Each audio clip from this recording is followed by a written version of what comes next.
अस्सलामुअलैकुम dear student for class 1 subject computer science. तो बेटा आप सब खैरियत से होंगे। अपना बहुत ज़्यादा ख्याल रखें, ठीक है, और फालतू बाहर ना जाएं, ठीक है, और दुआ करें कि अल्लाह ताला इस आफत से जो है निजात अता फरमाए।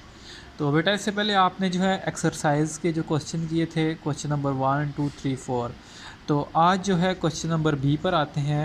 क्वेश्चन नंबर बी है आपके पास, write the correct name under each picture. ठीक है, आपके पास कुछ पिक्चर गिवन है और आपने जो है इन डिवाइसेस के नेम लिखने हैं। ठीक है, तो नंबर 1 पे है आपके पास माउस।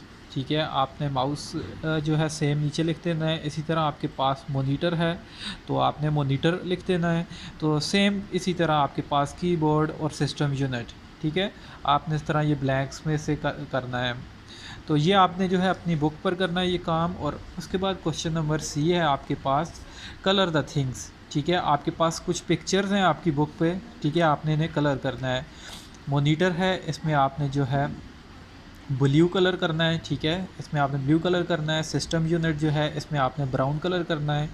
ठीक है, उसके बाद कीबोर्ड है, इसमें आपने जो है येलो कलर करना है। और माउस है आपके पास, इसमें रेड कलर करना है। तो बहुत ही नीट कर आपने ये जो है काम करना है। ठीक है, और मुझे जो है आपने इसकी पिक्चर सेंड करनी है।